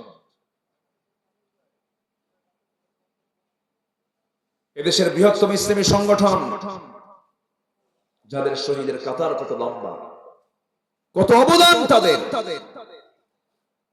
দুই একটা মাদ্রাসার মুহতামিমার দায়িত্ব পায়, নিজে ভাবে যে আমি একখান কি হলো রে, যাদের প্রত্যেকটা কথার মধ্যে জ্ঞানের অহংকার ফুটে ওঠে। যে প্রকৃত জ্ঞানী হবে সে কখনো অহংকারী হবে না, সে হবে বিনয়ী। কি ঠিক কিনা বলে? বিনয়ী হবে। সম্মানিত ভাইরা, আমার নবীজি মদিনার 10 বছরের 86 যুদ্ধ করেছেন। কয়টা বলেন তো? 86। কোন এক যুদ্ধে রওনা করলেন, বললেন আমরা আব্দুল্লাহ তুমি কোথায়, আসো, আমি তোমাকে আজকে তো আমার সঙ্গে তোমাকে নিয়ে যাব, চলো যাই। সাহাবী খুব খুশি, আল্লাহ আমি যেন শহীদ হতে পারি। কি হতে পারি? শহীদ হতে পারি। যুদ্ধে চলে গেলেন, অভিযান শেষ হয়ে গেল। আমার নবীজির সময় কিনে আবার মদিনার দিকে রওনা করলেন। রওনার মাঝে আমার নবীর কাছে নিউজ চলে আসলো, হুজুর আপনার কলিজার টুকরা প্রিয় সাহাবী আব্দুল্লাহ দারুণ অসুস্থ। আমার নবীজির মনটা খারাপ হয়ে গেল। রাসূল বলছেন, সাহাবীরা আমার আব্দুল্লাহর সেবা শুশ্রূষায় যেন কোনো প্রকারের ত্রুটি না হয়, ভালো করে সেবা করো। 2-3 দিন চলে গেল। একজন সাহাবী এসে কাঁদা কাঁদা কণ্ঠে বলছেন, হুজুর আপনার কলিজার টুকরা আব্দুল্লাহকে আমরা বাঁচাতে পারলাম না, মারা গেছে। আমার নবীজি শোকাহত হয়ে পড়লেন, বলছেন আব্দুল্লাহ দুনিয়া থেকে বিদায় নিল, আব্দুল্লাহর জানাজার দায়িত্ব আমি কারো কাঁধে দেব না। আমি রাসূল নিজে আমার আব্দুল্লাহর জানাজার দায়িত্ব আমি গ্রহণ করে নিলাম। জানাজার সময় হয়ে গেছে, আমার নবী রাসূল জানাজায় দাঁড়ায় গেছেন, সব সাহাবী পিছনে ইক্তেদা করছে। আমার নবীজি জানাজা সম্পূর্ণ করলেন। সম্পূর্ণ করার পরে আমার নবীজি কাঁদা কাঁদা কণ্ঠে বলছেন, সাহাবীরা আমার আব্দুল্লাহর কবরটা তোমরা কোথায় দেবে, কোথায় কবর খনন করেছো? হুজুর ওই 2 পাহাড়ের চিপায় কবর খনন করেছি। আমার নবীজি বলছেন আমাকে নিয়ে যাও। আমার নবীজি পায়ে হেঁটে হেঁটে কবরের সামনে গিয়ে দাঁড়ালেন। নবীজির চোখের কোনা বেয়ে টপ টপ করে পানি পড়ে। আমার নবীজি বলছেন, সাহাবীরা শোনো, আজকের এই কবরের মাটিতে আমার আব্দুল্লাহর লাশকে দাফন করার জন্য আমি কাউকে নামতে দেব না। আমি রাসূল নিজেই নেমে আমার আব্দুল্লাহকে আমি কবরে নামায় রাখবো। আমার নবীজি নিজে নামলেন, নিজে নেমে কবরের মাটিতে নেমে আমার রাসূল বলছেন, আমার আবু বকর তুমি কোথায়? আমার ডানে নামো। আমার ওমর তুমি কোথায়? বামে নামো। আমার নবীজি হাতটা আগায় দিলেন, আগায় দেওয়ার সঙ্গে সঙ্গে রাসূল বলছেন, তোমরা আমার কলিজার টুকরা আব্দুল্লাহর লাশটা আমার হাতে তুলে দাও। হাতে যখন তুলে নাও হলো, রাসূল বলছেন, আবু বকর মাথাটা ধরো, ওমর পাটা ধরো। 3 জন মিলে কবরে শোয়া দিলেন। কবরে শোয়া দিয়া বুকে হাত রেখে বলছেন, আরশের মালিক আল্লাহ, এই মুহূর্ত পর্যন্ত আমি আব্দুল্লাহর উপরে সন্তুষ্ট আছি। মেহেরবানি করে তুমি আব্দুল্লাহর সকল কিছু তুমি আল্লাহ দয়া করে মাফ করে দাও। জোরে কোন সুবহানাল্লাহ, আরো জোরে সুবহানাল্লাহ। পাশে দাঁড়িয়ে থাকে একজন সাহাবী, সাদ বিন আবি ওয়াক্কাস রাদিয়াল্লাহু তাআলা হয়ে দৃশ্যগুলো দেখে দেখে নিজেকে নিয়ন্ত্রণ হারায় ফেললেন। কাঁদতে কাঁদতে বলছেন, আহারে আজকে আমি এখানে জীবন্ত সাদ যদি না হয়ে যদি ওই কবরের বাসিন্দা হতে পারতাম। কোন সাহাবী দেখেন যে সাদ দিন বিজয়ের জন্য 10,000 মুজাহিদ নিয়ে সামনের সমুদ্র যখন পেয়ে গেলেন, সমুদ্রের পাড়ি দেওয়ার জন্য কোনো নৌযান পাচ্ছিলেন না। আল্লাহর নাম নিয়ে 10,000 মুজাহিদ নিয়ে যখন ঘোড়া দাবড়ায় দিয়েছিলেন সমুদ্র বক্ষে, এপার থেকে ওপারে সমুদ্র বক্ষ পাড়ি দিয়েছেন ঘোড়ায় চড়ে, কিন্তু একটা ঘোড়ার খুর পর্যন্ত পানি স্পর্শ করতে পারে নাই। এত বড় একজন আল্লাহওয়ালা সাহাবী, তিনি বলছেন, আল্লাহ আজকে কবরের বাসিন্দা যদি আব্দুল্লাহ না হয়ে আমি সাদ বিন আবি ওয়াক্কাস হতাম, আমার জীবনটা বড় ধন্য হয়ে যেত। যেরকম সুবহানাল্লাহ। এই যে একটা বিশাল সম্মান মূল্য একটা বান্দার হয়ে গেল শুধুমাত্র কারণ হচ্ছে ঈমান এনে টিকে থাকা। যেরকম সুবহানাল্লাহ। আমরা ঈমান এনেছি, আমরা টিকে থাকবো। আল্লাহ কবুল করুন, জোরে বলে আমিন। নাম্বার 2 হলো পরিশুদ্ধিতা, তাসকিয়াতুন নফস। আমরা যদি তাসকিয়াতুন নফস যদি করতে পারি, নফসের শুদ্ধতা যদি আনতে পারি, আল্লাহ পাক বলেছেন সে বান্দা সফল। যালিকাল ফাউজুল কাবীর দিয়ে আল্লাহ পাক ঈমান এবং নেক আমলের কথা বললেন। আর সূরা আলার মধ্যে 14 নম্বর আয়াতে বলেছেন ক্বাদ আফলাহা মান যাক্কাহা ক্বাদ আফলাহা মান তাযাক্কা। যে ব্যক্তি নিজের নফসকে শুদ্ধ করতে পেরেছে সে হলো প্রকৃত সফল। যেরকম সুবহানাল্লাহ। জমি কেনে একজন, হিংসা করে আরেকজন, আছে না এরকম? একটু ব্যবসা ভালো, ওই চৌমোহনীর মোড়ে, পেকুর চৌমোহনীর মোড়ে একটা ভালো ব্যবসা খাড়া করেছে, লাভটা হয়, কিন্তু আরেকজনের এমন বদনজর, এমন হিংসা, ওর ঘুম হয় না। আছে না এরকম? আছে। এগুলো হচ্ছে নফসের রোগ। আমি প্রায় একটা উদাহরণ দেই। হিংসুক কখনো হিংসা করে সে নিজে কিছু করতে পারে না। যার জন্য হিংসা করা হয় তার শুধু উন্নতি হয়। কে দিয়ে দেন? কে দিয়ে দেন? আল্লাহ দিয়ে দেন। আগের যুগের মানুষ বিয়ে করতে যেতে হলো ঘোড়ায় চড়ে, পালকিতে চড়ে, গরুর গাড়িতে চড়ে। আগে বিয়ে করতে যেতেন, আগে তো গাড়ি ছিল না। ঘোড়া কি বলে ওই গরুর গাড়িতে করে, পালকিতে করে। এখানে কি সামসান কি এটা? পালকি। আচ্ছা, যেতে একটা ছেলে বিয়ে করবে, জাস্ট রূপকর্থে বলছি, ঘোড়ায় চড়ে বিয়েতে যাবে। তো গ্রামের একটা লোকের মুরব্বীর ঘোড়া ছিল। যুবক ছেলেটার বিয়া যে বলল, চাচা আমার অমুক দিন বিয়ে, আমাকে আপনার ঘোড়াটাকে দিবেন আপনি? আমি বিয়েতে আপনার ঘোড়াটা আমি নিতে চাই। তো মুরব্বী একটু রাগ ছিল যুবকটার উপরে, রাগের ঠেলায় বসে, সবাই দিলেও তোরে দেব না, যা। মনটা খারাপ করে বাড়িতে চলে আসছে। সবে কদর চলে আসছে। সবে কদরের রাত্রিতে নামাজ কালাম পইরা শেষ দোয়ায় বলতেছে, আল্লাহ আজকে রাত্রিতে আমার জন্য কোনো দোয়া নাই, আমি কিচ্ছু চাই না আল্লাহ, তোমার কাছে আমার একটাই দোয়া, ওই বুড়ার যেন ঘোড়া মরে। কি মরে? ঘোড়া যেন। এই দোয়া করে চলে আসছে বাড়িতে। বাড়িতে এসে দেখে মার চোখে পানি, মা কান্দে। মা তুমি কদরের রাত্রিতে তোমার মন খারাপ কেন, তুমি কান্দো কেন মা, কি হয়েছে? কি বাবা তোর গরু মরছে। কি মরছে? গরু মরছে। দোয়া ঠিকই কবুল হয়েছে, কিন্তু মালাকুল মউত গেছে ঘোড়ার কাছে না গরুর কাছে? গরু খা। যে দোয়া করছে, ঘোড়া যেন মরে, কিন্তু মরছে কি ঘোড়া না গরু মরছে? কার গরু? যে দোয়া করছে। সম্মানিত ভাইরা, হিংসা করে নিজের কোন উন্নয়ন হয় না। আমরা হিংসা মুক্ত হৃদয় বানাবো, জোরে বলি ইনশাআল্লাহ। আমরা অবৈধ কামনা বাসনা থেকে নিজকে মুক্ত রাখবো, জোরে বলি ইনশাআল্লাহ। অহংকার কখনো যেন নিজ থেকে প্রকাশ না পায়।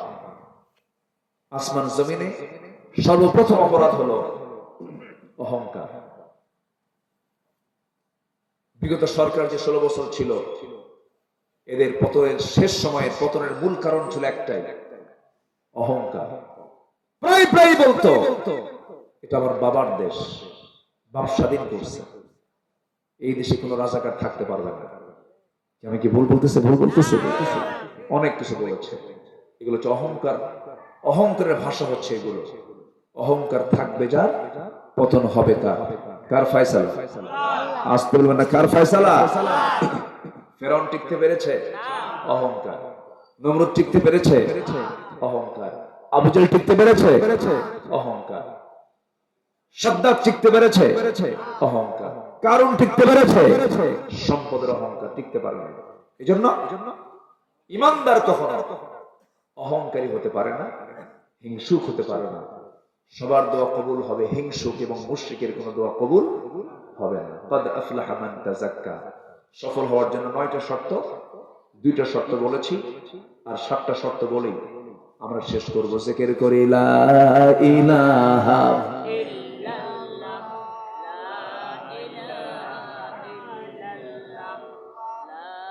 আমাকে না বলে যাচ্ছেন, আমাকে না বলে যাচ্ছেন। এই যে বসেন, জিকির করি লা ইলাহা,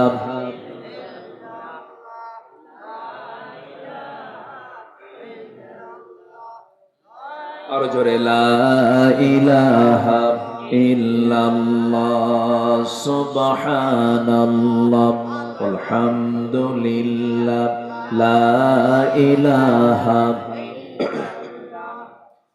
লা ইলাহা ইল্লাল্লাহ মুহাম্মাদুর রাসূলুল্লাহ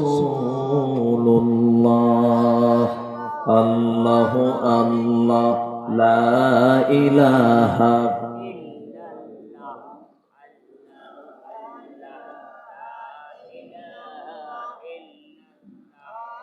লা ইলাহা ইল্লাল্লাহ মুহাম্মাদুর রাসূলুল্লাহ সাল্লাল্লাহু আলাইহি ওয়াসাল্লাম।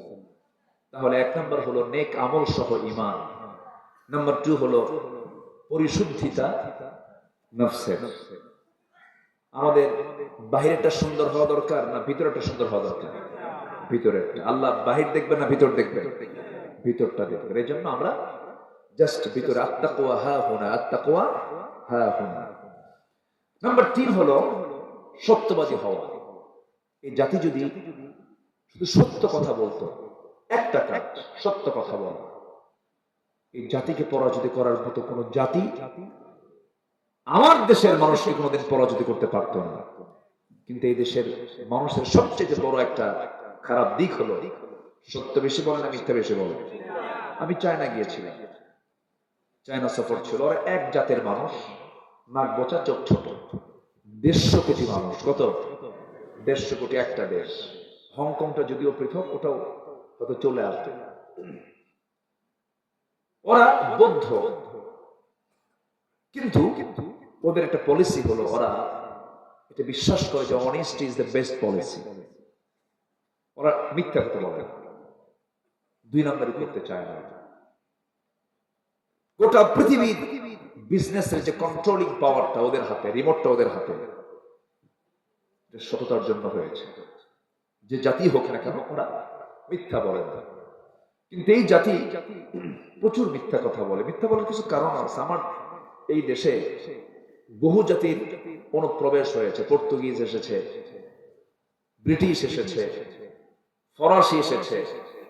200 বছর এই মিশ্র জাতিতে, এই জাতিটা বহু শতাব্দী বিভক্ত জাতিতে রূপ নিয়েছে। এক একটা চরিত্র এক এক রকম। আচ্ছা দেখেন তো আমার দেশের মানুষ কতটা ভয়ঙ্কর হতে পারে। মরা লাশ আত্মহত্যা করেছে, মর্গে রাখছে, ওখানেই জিনা করছে। মানুষ কতটা নিকৃষ্ট হতে পারে। আচ্ছা, মরে গেছে, লাশ কবরে রাখা হয়েছে, তুলে ধর্ষণ করা হয়েছে। 3.5 বছরের একটা শিশু, ছোট্ট মেয়ে, সেটাও ধর্ষিত হচ্ছে আমার দেশে। একটা মানুষকে মেরে টুকরো টুকরো করে 49 টুকরা। সর্বশেষ এই দেশের একজন জনপ্রতিনিধি ছিল, যদিও বিগত সরকারের সে একজন অবৈধ এমপি ছিল, কলকাতায় চলে গেল। কলকাতায় যাওয়ার পর এই দেশ থেকেই আবার লোক কিছু ভাড়া করে নিয়ে চলে গেল কলকাতায়। প্ল্যান করে সেই লোকটাকে এমন ভাবে মারা হলো, মারল, মেরে গোশতগুলোকে পৃথক করলো, হাড়কে পৃথক করলো। সে গোশতগুলোকে টুকরো টুকরো করে ওয়াশরুমের কমোডে ফ্ল্যাশ করল। মানুষ কতটা নিকৃষ্ট হলে পরে এই জাতীয় চরিত্র ফুটে উঠতে পারে, এটা আমার বাংলাদেশ। অতএব এই জাতিকে ভালো করতে হলে, ভালো একটা পর্যায়ে নিয়ে আসার জন্য পৃথিবীর কোন আইন দিয়ে হবে না। আইন দরকার কার? আসতে বলবেন, আইন দরকার কার? আল্লাহর আইন দরকার। সম্মানিত ভাইরা, আমরা সত্য কথা বলবো, জোরে বলি ইনশাআল্লাহ। আব্দুল কাদের জিলানীর নাম শুনছেন না? ছোট্ট মানুষ, কাদের। মা বলছে, বাজান জ্ঞান অর্জন করতে যাচ্ছ যাও, কিন্তু আমার একটা নাসিহত তুমি সারা জীবন ফলো করবা, জীবনে কখনো মিথ্যা কথা বলবা না। যাও, সবার তো ইতিহাস কম বেশি জানা আছে, রাতের আধারে ডাকাতি চলছে, সবার কাছ থেকে জোর টোর করে সব নিয়ে চলে যাচ্ছে ডাকাতরা। ছোট্ট আব্দুল কাদের সামনে পড়ে গেছে, কি আছে তোমার কাছে? সব পকেটে যা কিছু ছিল এভরিথিং সব বের করে, স্বর্ণ মুদ্রা ছিল সব ডাকাতের সামনে প্লেস করছে। ডাকাত বলে, কি আজীব ব্যাপার, চাইলাম না, না চাইলেই তুমি সব দিয়ে দিলেন, কারণটা কি? ছোট্ট ছেলে বলে, আমার মার উপদেশ, যে অবস্থায় থাকো না কেন কখনো মিথ্যা কথা বলা যাবে না। তোমরা আমার কাছ থেকে যা চেয়েছো সব আমি দিয়ে দিলাম, এই যে আমার কাছে যা কিছু তোমরা নিয়ে নাও। ডাকাতদের চোখ বেয়ে বেয়ে টপ টপ করে পানি পড়ছে আর বলছে, আহারে, আমরা ডাকাতি করি, আমরা বাড়িতে সম্পদ নিয়ে চলে যাই আমার সন্তানদের ভরণ পোষণের জন্য, তাদের সুখ শান্তির জন্য, কিন্তু এটাও সন্তান, আমার বাড়ির সন্তানগুলোর সন্তান, আমার সন্তানগুলো তো মানুষ হবে না। এই সন্তানটার এই সততার দৃষ্টান্ত দেখে ডাকাতদের চোখ বেয়ে বেয়ে টপ টপ করে পানি পড়া শুরু হয়ে গেল। ডাকাতির পথ বন্ধ করে দিয়ে তারা আল্লাহওয়ালা হয়ে গেল। সুবহানাল্লাহ। সততা, মিথ্যার আশ্রয় আমরা নেব না। রাতের আধারে ওমর ফারুক রাদিয়াল্লাহু তাআলা আনহু দেখতে গেছেন জনগণকে। একটা ছোট্ট ঘরের মধ্যে দুইজন মহিলার কনভারসেশন চলছে, কথোপকথন চলছে, মা মেয়ের গল্প, মা মেয়ের কথা চলছে। মা তার মেয়েকে বলছে, উঠে যে দুধ পেয়েছি, এই দুধ দিয়া যে বাজার করব সেই বাজারের টাকা হবে না, অতএব দুধের মধ্যে পানি মিশাও। মেয়ে বলে, মা এই কাজ আমার দ্বারা হবে না। কেন? না, ওমরের রাষ্ট্র বড় কঠিন, যদি ধরা পড়ে যায় বড় সমস্যা হয়ে যাবে। মা বলছে, ওমরের লোকজন তো এখানে নাই, অন্ধকারে তুমি পানি দিবা, দিয়ে দাও। এবার বলছে মা, ওমরের লোকজন নয় দেখলো না, কিন্তু কিরামান কাতিবিন, আর শাহজিমের মালিক তো মহান রব্বুল আলামিন দেখবেন, আমার দ্বারা সম্ভব না। এই কথাটা ওমরের কানে চলে গেছে। ওমর রাদিয়াল্লাহু আনহু কথা শুনেই আবেগ আপ্লুত হয়ে পড়লেন, চোখ দিয়ে পানি পড়া শুরু হয়ে গেছে। বাড়িতে চলে গেছেন। বাড়িতে যাওয়ার পরে বউটাকে ডাক দিয়ে বলছেন, বউ আমার, বহুদিন যাবত আমার ছেলের জন্য আমি মেয়ে খুঁজতেছিলাম, আমি আমার ছেলেকে বিয়ে করাবো, ভালো মেয়ে পাই না, পছন্দ হয়ে গেছে, রাত্রে দেখে আসতে, যাও সকালবেলা ঘোষণা প্রস্তাব দিয়ে আসো, ওই মেয়েটার সঙ্গে আমার ছেলের বিয়ে হয়ে যাবে। যেরকম সুবহানাল্লাহ। কার মেয়ে? শিল্পপতির মেয়ে। শিল্পপতি ব্যবসায়ীর মেয়ে। কি বিক্রি করে? যারা দুধ বেচে এলাকায় কি বলে তাদের? হ্যাঁ, গোয়ালা না? কি বলে ভাই? গোয়ালা বলে না? যারা দুধ বিক্রি করে খায়, গোয়ালিনী বলে। আচ্ছা, ঠিক আছে। এটা আমাদের মানে আমাদের সামাজিক ভাবে আমরা ভাবি যে এটা খুব একটা উন্নত পরিবার না, এরকম ভাবি হয়তো, কিন্তু না। সাহাবী কামারও ছিলেন, খাব্বাব ইবনুল আরাত একজন কামার ছিলেন। কি ছিলেন বলেন তো? কামার। ইসলাম গ্রহণ করেছেন 5 নম্বরে। কয় নম্বরে? 5 নম্বরে। এই গোয়ালিনীর মেয়ে ওমর ফারুক চয়েস করলেন। কিসের জন্য বলেন? সততার জন্য। জোরে কোন সুবহানাল্লাহ। আমরা সত্যবাদী হব, জোরে বলি ইনশাআল্লাহ। আর এখনকার মেয়ের বাপ মেয়েকে বিয়ে দেবে, ছেলে কি হতে হবে জানেন? শুধু শিক্ষিত হলেই চলবে না, নগদ টাকা থাকতে হবে, বেসরকারি চাকরি পেতে হবে, সরকারি চাকরি দেবে না। আর কি থাকতে হবে?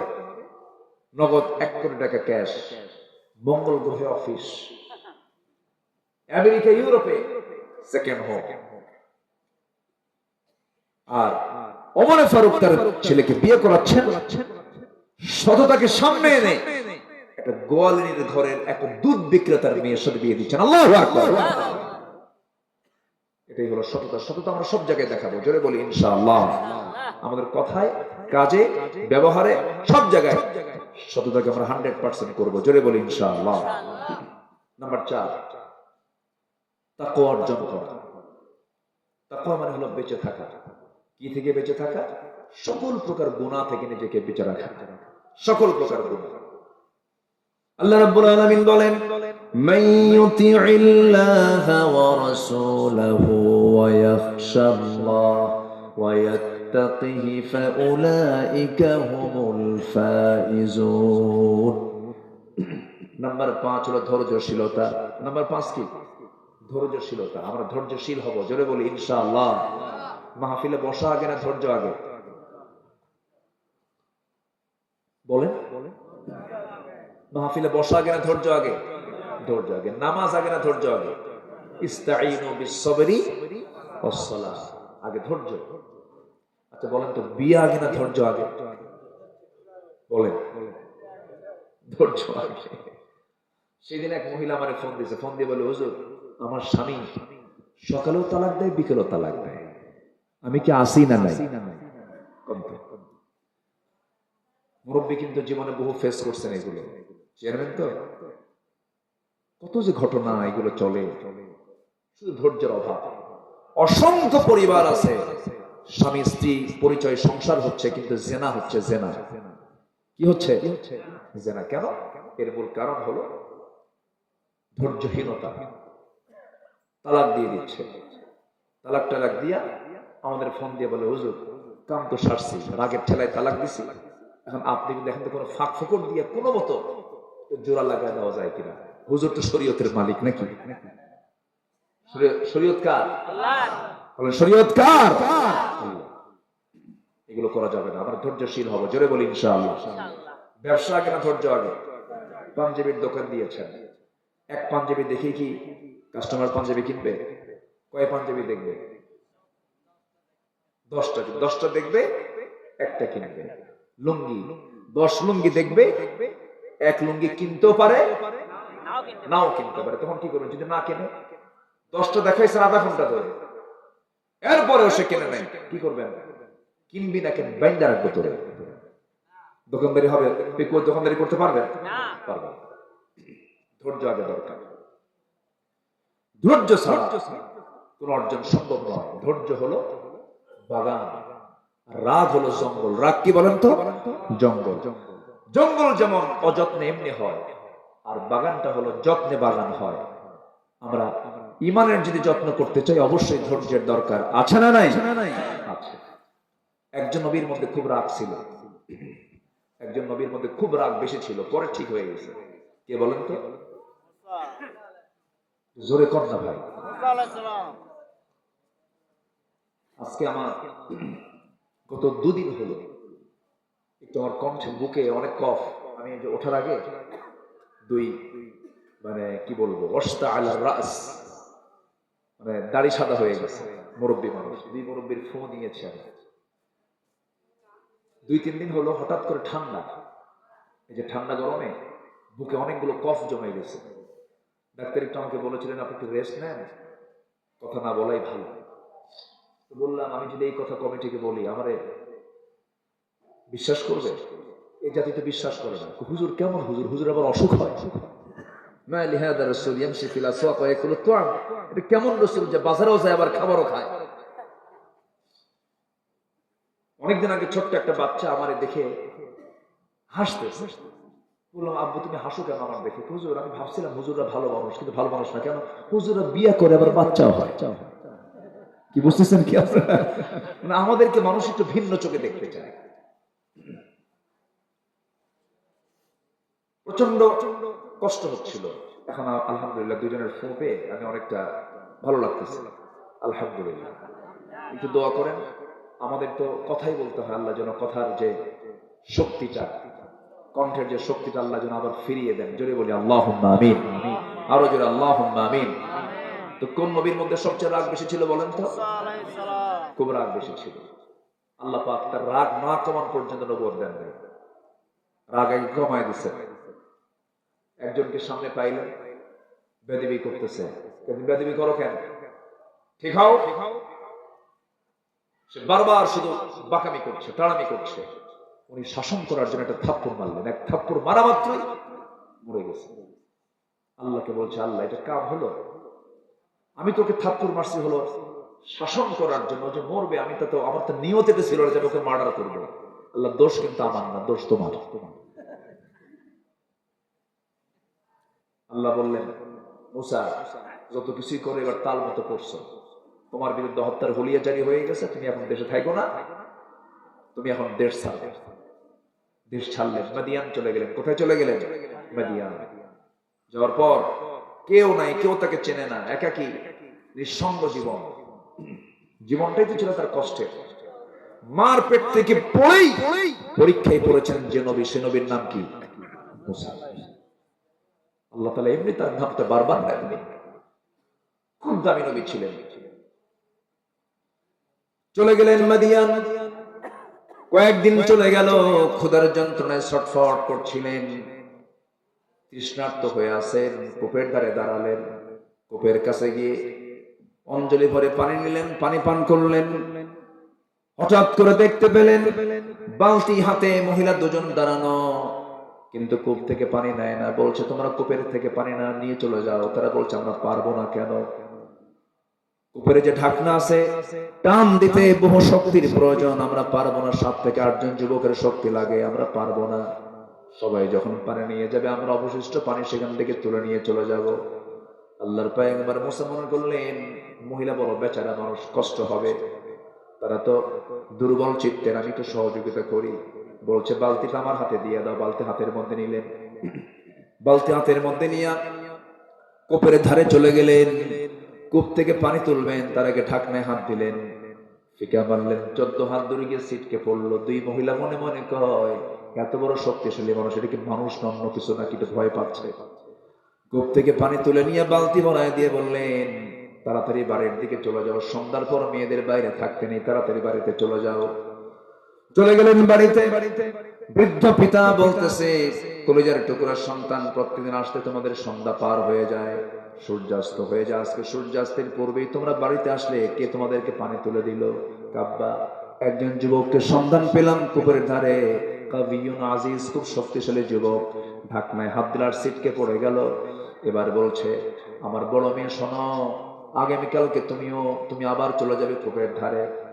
কূপের ধারে যাওয়ার পর ওই যুবককে তুমি দেখতে পাবে, তাকে আমার পক্ষ থেকে সালাম জানায় বলবে, সেজন্য আমার দাওয়াত নিয়ে আমার বাড়িতে চলে আসে। আমি তাকে দাওয়াত দিলাম। আচ্ছা ঠিক আছে আব্বা, বলবো।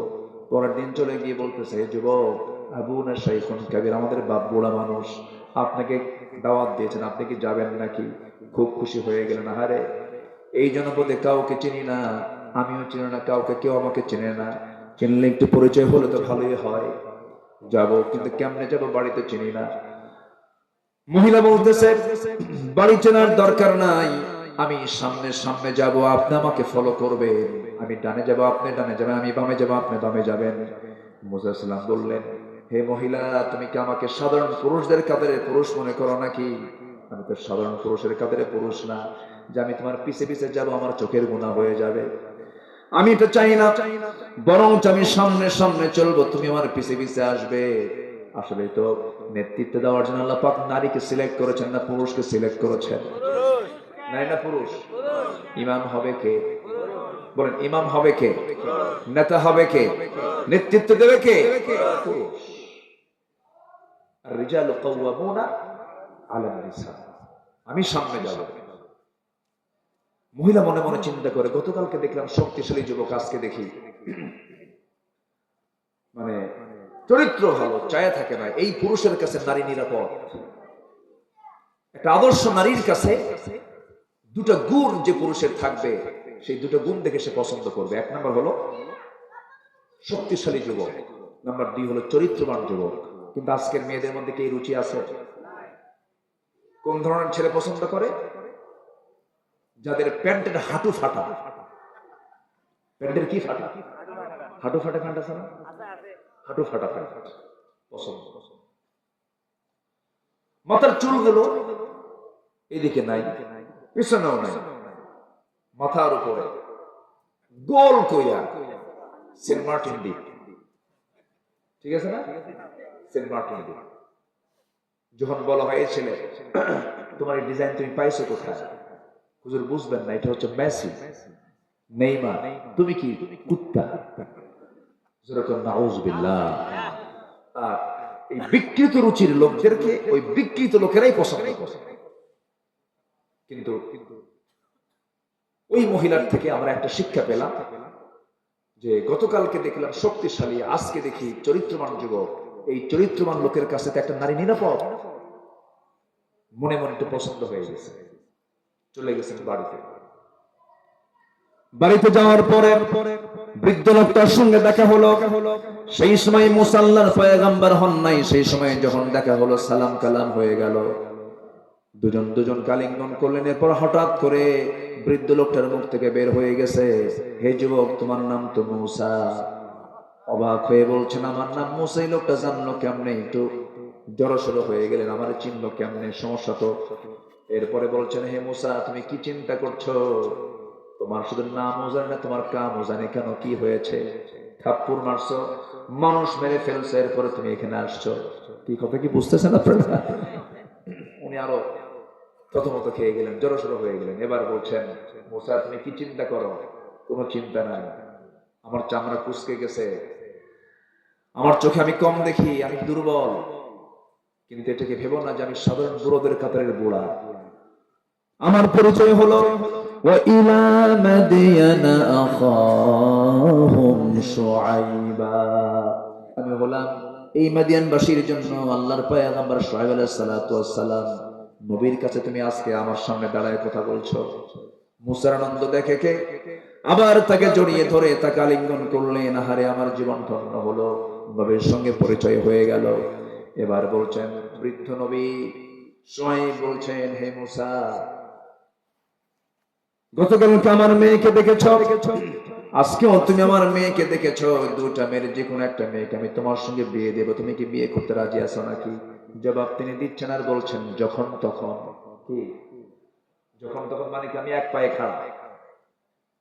কিন্তু আল্লাহর পয়গম্বর শুআয়ব বললেন, শোনো, আমার মেয়েকে যে বিয়ে দেব, তোমার তো ব্যাকগ্রাউন্ড খুব একটা ভালো না। কেন? থাপ্পড় মারলে মানুষ মরে। থাপ্পড় মানুষ কি হয়? মানুষ মরে। অতএব বিয়ে দেব, কিছু কাজ করতে হবে। কি কাজ? আমার বাড়ির কিছু ছাগল আছে, এই ছাগলগুলো তোমার 8 বছর পালতে হবে। অনার্স কোর্স, 10 বছর হলে পরে মাস্টার্স কোর্স। যেরকম সুবহানাল্লাহ। বলেন তো, পৃথিবীতে সবচেয়ে শান্ত প্রাণী আর ভদ্র প্রাণীর নাম তো ছাগল, তাই না? শান্ত না? ওই একবার ব্রেক মারলে, ব্রেক মারা বোঝেন তো, 4 পায়ের সামনের 2 পা যদি একবার মাটিতে গেড়ে দেয়, দড়ি ছিঁড়া আপনি যাবেন, ও নড়বে না। এই ছাগল পালার দায়িত্ব আল্লাহ পাক সব নবীকে দিয়েছিলেন। আল্লাহ পাক মুসাকে বাদ দেননি, তাকেও দায়িত্ব দিলেন। ছাগল পালা শুরু করলেন 10 বছর। কত বছর? 10 বছর। সর্বশেষ দিন, যেদিন তার ছাগল পালার দায়িত্ব যেদিন শেষ হয়ে যাবে, সর্বশেষ দিন ছাগলগুলো নিয়ে যখন বাড়ির দিকে রওনা করলেন, হঠাৎ করে ছাগল পাল থেকে একটা ছাগল মেরেছে একদিকে দৌড়। সেই বিচ্ছিন্ন হওয়া সিটকে পড়া ছাগলটাকে ধরার জন্য মুসা মারছেন দৌড় পিছে পিছে। সহজে ধরা যায় না, ধরতে ধরতে উনি ঘেমে গেলেন, ছাগলটাও ঘেমে গেছে, ধরে ফেলেছেন রাগ করে। 2 পা 2 হাতের শক্ত করে ধরে শূন্যের উপরে চড়াইছেন, এক আছাড়ে মেরে ফেলবেন। কিন্তু হঠাৎ করে কি যেন মনে হলো, মনে মনে ভাবলেন আল্লাহর পয়গম্বর, মনে মনে ভাবলেন, তোকে মেরে কি লাভ? চোখে মুখে ভীত ভীত ভাব। ওই ছাগলটার লোমকূপ দিয়ে ঘামগুলো টপ টপ করে পড়তেছে। দয়া হলো, মায়া হলো। ছাগলটার 2 পা 2 হাত থেকে ছেড়ে দিয়ে আদর করলেন, মোহাম্মত করলেন, মাফ করে দিলেন। আল্লাহ বলছেন, মুসা, তোমার রাগ কমে গেছে, নবুয়ত দিয়ে দিলাম। জোরে কান সুবহানাল্লাহ। ইন্নী জাযাইতুহুমুল ইয়াওমা বিমা সাবারু আন্নাহুম হুমুল ফাইজুন। যারা ধৈর্যশীল হবে আমি তাদেরকে সফলতা দেব। জোরে কান আল্লাহু আকবার। 5টা। নাম্বার 6, যারা আনুগত্য করবে জীবনে দুজনের, মূলত দুজনের। ফাইন তানাযাআতুম ফি শাইইন ফারুদ্দুহু ইলা আল্লাহি ওয়ার রাসূল। তারা সফল হবে। ফাকাদ ফাযা ফাওজান আযীমা। নাম্বার 7 হলো সৎ কাজের যারা আদেশ দেবে, অসৎ কাজের যারা বাধা দেবে। ওয়া উলাইকা হুমুল মুফলিহুন ওয়ালতাকুম মিনকুম উম্মাতুন ইয়াদউনা ইলাল খায়র। শেষে হচ্ছে উলাইকা হুমুল ফাইজুন, মুফলিহুন। নাম্বার 8 হলো যারা তওবা করবে। তুবু ইলাল্লাহি জামিআন আইয়ুহাল মুমিনুন লাআল্লাকুম তুফলিহুন। আজকে আমার প্রত্যেকটা আয়াতের শেষে ফাইজুন, মুফলিহুন, তুফলিহুন। সর্বশেষ প্রকৃত মুমিন হওয়া। যারা প্রকৃত মুমিন হবে, যাদের মধ্যে 7টা গুণ যাদের থাকবে, আল্লাহ পাক বলছেন কদ আফলাহাল মুমিনুন। কি করবে? নামাজ ঠিক করবে। কি করবে? আজেবাজে কথা বলবে না। কি করবে? যাকাত আদায় করবে। কি করবে? লজ্জাস্থানের হেফাজত করবে। কি করবে? আমানত ঠিক রাখবে। কি করবে? ওয়াদা ঠিক রাখবে। নাম্বার 7 হলো নামাজ দিয়ে শুরু, নামাজ দিয়ে শেষ। যারা নামাজের ব্যাপারে যত্নশীল হবে, উলাইকা হুমুল ওয়ারিসুন আল্লাযীনা ইয়ারিসুনাল ফিরদাউস হুম ফিহা খালিদুন। আমার আজকে আলোচনা শুরু হয়েছে নামাজ দিয়ে, শেষও করলাম নামাজ দিয়ে। ফজর আজকের মুসল্লি বাড়বে তো ইনশাআল্লাহ। প্রথমে কিন্তু আমি হাত তুলে নিয়েছি। ফজর পড়বেন কারা কারা মসজিদে? আবার হাত তোলেন। আল্লাহ কবুল করুন, জোরে বলি আমিন। জিকির করি লা ইলাহা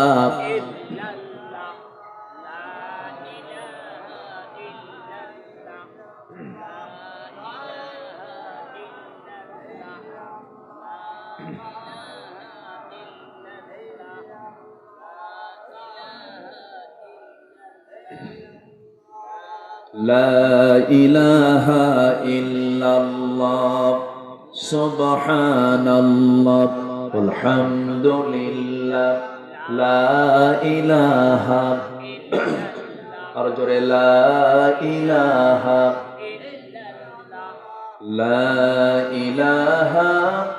ইল্লাল্লাহ মুহাম্মাদুর রাসূলুল্লাহ সাল্লাল্লাহু আলাইহি ওয়াসাল্লাম। সবার বাড়িতে মা বোন আছে না নাই? আছে কি না? মায়ের নামাজ পড়ে? এক মাস টোটালি পড়ে? সারা মাস পড়ে? সারা মাস পড়ে? সারা মাস পড়া জায়েজ আছে?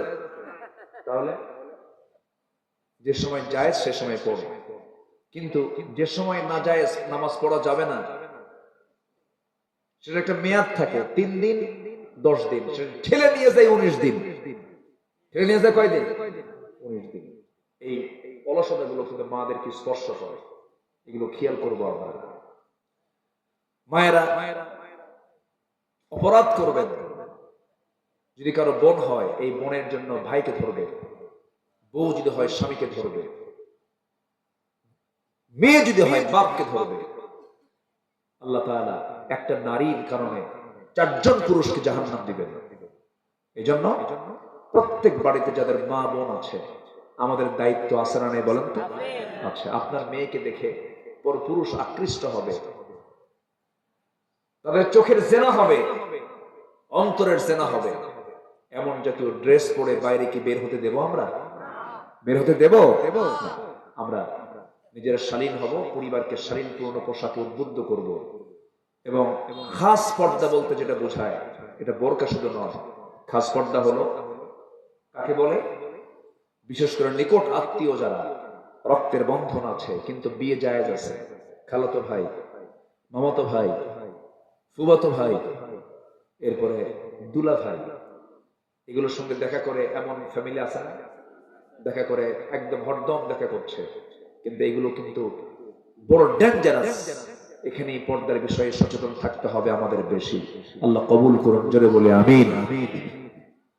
বিশেষ করে এই যে নিজের বাড়ির যে লোকগুলো বেড়া ক্ষেত খায়, একটা কথা আছে, বেড়া ক্ষেত খায়। এলাকায় আছে নাকি এই কথা? এলাকায় এই কথা আছে? বেড়া তো আপনারা বলেন, আপনারা বলেন টিয়ারা।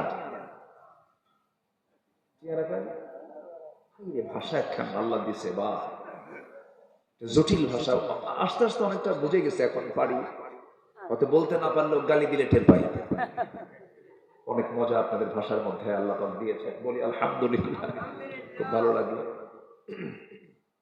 এই জন্য দুলাভাইয়ের হুন্ডায় চড়া যাবে না। মা বোন যারা আলোচনা শুনতেছেন, দুলাভাইয়ের হুন্ডায় চড়বেন না। দুলাভাই যদিও ঠিক আছে, দুলাভাই হুন্ডায় চড়ার দরকার নাই, একা একা দুলাভাইয়ের সঙ্গে যাওয়ার দরকার নাই। দুলাভাইয়ের সিমটি মারে। কি মারে? সিমটি মারে। হুন্ডায় জোর করে উঠতে বলে, হুন্ডা হুন্ডা উঠতে চায় না, শালি কি করবে? দুলাভাই বলতেছে বারবার, উঠছে, ভাবতেছে দুলাভাই মানুষ, মাঝখান দিয়ে একটু গ্যাপ রাখি, হুন্ডার একটা গ্যাপ রাখি, একটু দূরেই বসে যেন গায়ের সঙ্গে জানা লাগে। সামনে যেমন ব্রেক মারে, এক ব্রেকে গ্যাপ পুরো। আচ্ছা, এরকম আছে না? গ্যাপ পূরণ করার কোনো সুযোগ দেওয়া যাবে না। আমি যদিও একটু হয়তো রস দিয়ে কথা বলছি, কিন্তু এর মধ্যে অনেক বড় মেসেজ আছে না নাই বলেন তো? অনেক সংসার ভেঙে যায় এই পর্দাহীনতার কারণে। আসুন আমাদের পরিবারকে পর্দা দিয়ে, তেলাওয়াত দিয়ে, নামাজ দিয়ে প্রতিটি পরিবারকে সাজায়, আল্লাহ সেই তৌফিক দান করুন। আমরা নামাজের মতো করে বসি, তাহাজ্জুদের সূরাত কি বলেন, তাশাহুদের সূরাত আমরা বসি, আমরা আল্লাহর কাছে চাবো আল্লাহ যেন আমাদের গুনাহগুলোকে মাফ করে দেয়, আমাদেরকে যেন তার পছন্দের বান্দার কাতারে শামিল করেন। জিকির করেন সুবহানাল্লাহ।